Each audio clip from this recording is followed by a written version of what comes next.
Hello, this is your old buddy, Reverend Bill Ryan again. So today, um, I'm probably going to break this up into two quick segments. There's an important part I've not mentioned yet.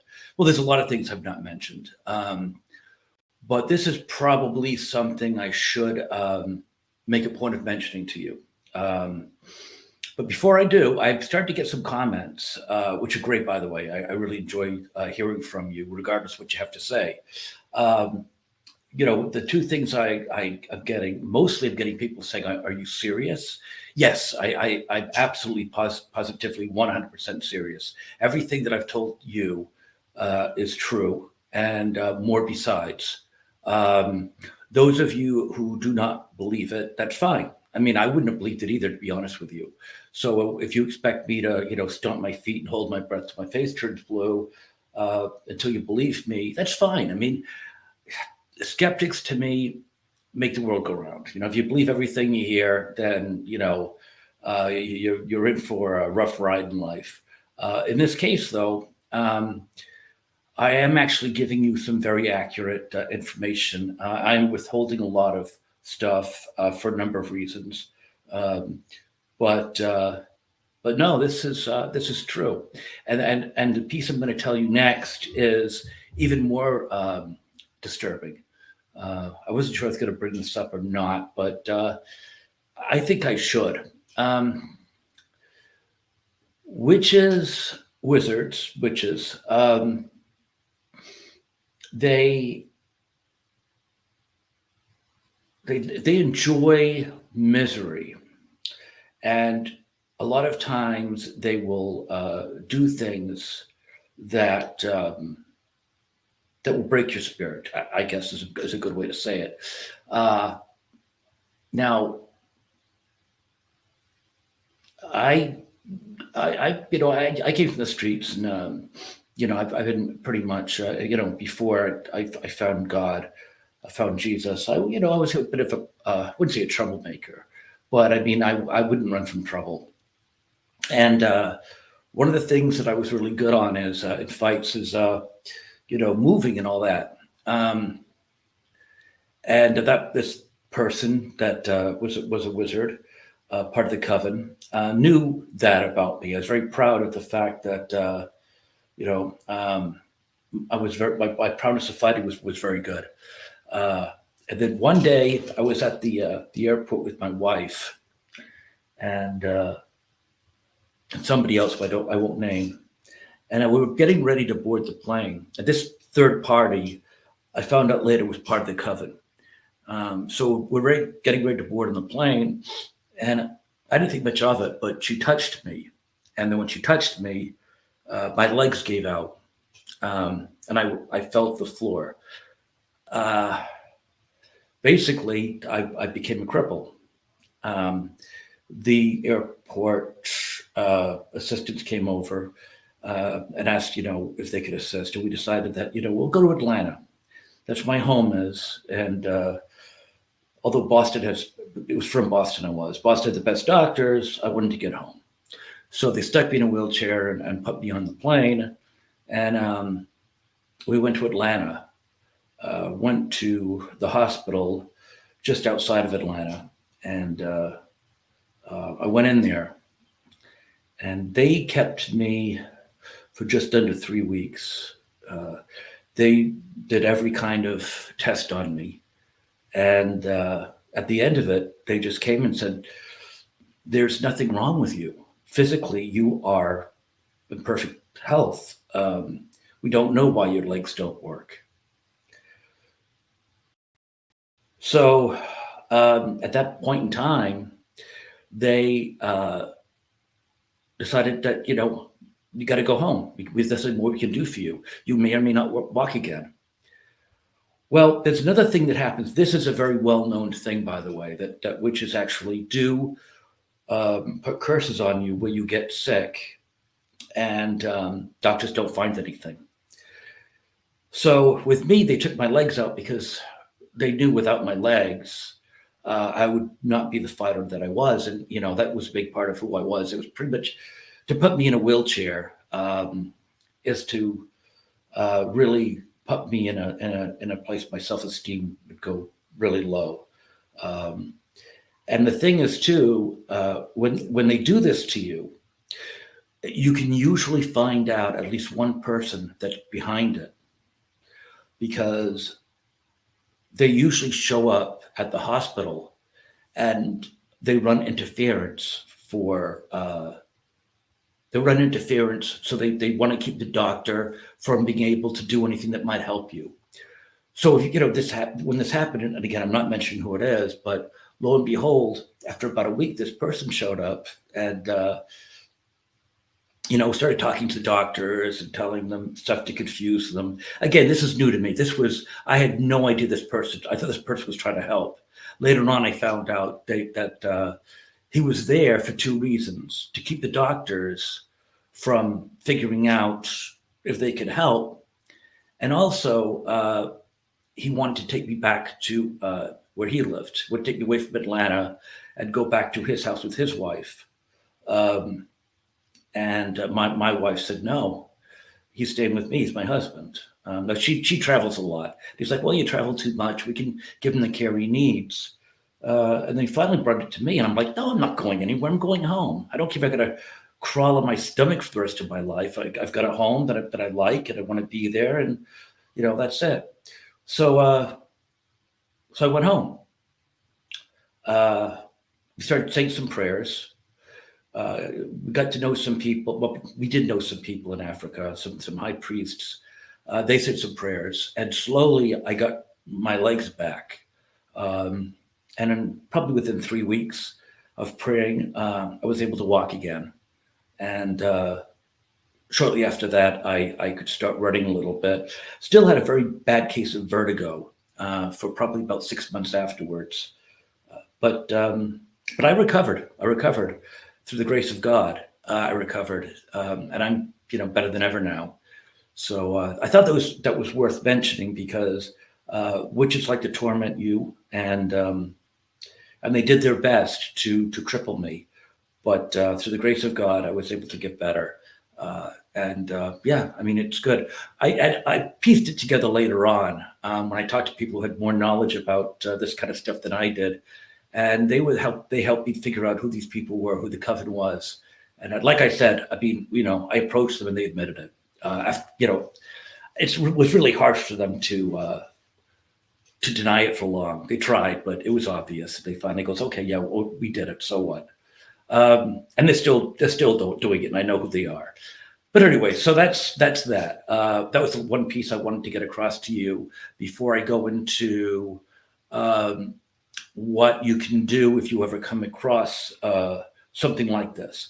I would say the first and foremost thing you got to do is find somebody who believes you. Again, I'm absolutely convinced that if you go to an asylum, half of these insane people aren't really insane. They go around saying they see hallucinations and they hear voices, and that's witchcraft. They're very, very good at that. Yeah. So, the only reason I actually was able to know it wasn't me was because when people losing their minds, I did take psychology courses, abnormal psychology courses in college way back when, and I knew that if you hallucinate visually, that's one thing. If you hallucinate auditorially, through the ears, hearing, that's another thing. If you actually see things and they talk, you're completely out of your mind. Seldom do hallucinations have both visual and auditory capabilities, and only the worst schizophrenics do. And these ghosts, appear to talk to me. And I knew I wasn't completely schizophrenic. I mean, obviously. So that kind of tipped me off, because if I just saw hallucinations or just heard voices, I would think maybe there's something wrong with me. But I knew I was not a complete fruitcake, which, again, only the worst of the worst schizophrenics hallucinate and hear voices at the same time. So that kind of helped me realize I was not insane. There was other powers at work. So I'd say the first thing you want to do is you want to find somebody in the know. And I was lucky enough to know some people, and I ran past them, and they were able to say, "Oh, we've come across this before. Yeah, we know what's going on," and they patched me through some other people who helped me, and they gave me, a list of do's and don'ts. We gradually were able to flush out the witches and the wizards, and um,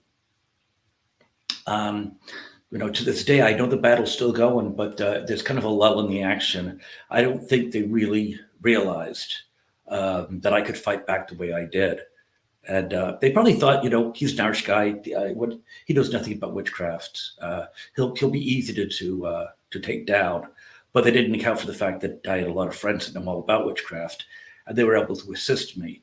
So the first thing I would recommend if you come across these things is get in touch with the right people. You could even get in touch with me. If people are really going through what I went through, I understand it, and I understand how difficult it is, especially when you don't really know what's going on. So that's the first thing is you want to support from people who believe you. The second thing is you do not want to do anything that alters your mind. I like to drink. I had to give that up, not for medical reasons. I had to give it up because if you're not 100%, they can penetrate your mind easily, and they can. You just don't have the resistance. You don't have the resistance you have when you're sober. So I had to give up alcohol. Not that I drank that much, but any kind of alcohol at all is too much if you're battling coffins, because they use that to compromise you. You got to stay sharp. Number two, the Bible. There's a lot of things in the Bible. Psalm 91 is a great psalm that they really hate that because it's probably the most protective psalm in the Bible. I say that numerous times per day. So I would also recommend, and this kind of ties into going with people that believe you, because you do need support. If you know of an African, if possible, Nigerian Pentecostal church, you walk in there, and if you talk to these people and tell them what's going on, they'll all know what you're talking about, and they will reassure you that, you're not insane. These things happen. I belong to one, and I still do it. And they were great the way that they helped me through things. And they will believe you. They're not going to, try to get you locked up or get you to see a doctor or something. They know all about it because they probably came from villages and they knew the local witches and wizards, and they stayed away from them, and they probably heard some stories. Like, I don't know if I mentioned this before, but one person was telling me that there was a wicked wizard that everyone avoided in the village, and it used to punish people through different ways. And it's not the first time I've heard this, by the way. Just one time of many. But a lot of times they make a woman, they torture a woman by giving her, like a 36-month pregnancy. I actually know someone who told me that a woman was pregnant for 5 years because he wanted to drive the husband away so that she would suffer. So the woman, it took 5 years for her to actually bring the baby to term, which I guess the baby was fine. The marriage was shot, but the baby was healthy, normal. So these are the kind of people that would tell you stories. I'm telling what they told me. So I don't know of anything firsthand, but I trust these people, and I know enough about witchcraft that I do not doubt it for a moment, because I've gone through it. And then I guess the next thing is that I would say is very important is reestablish your relationship with Jesus.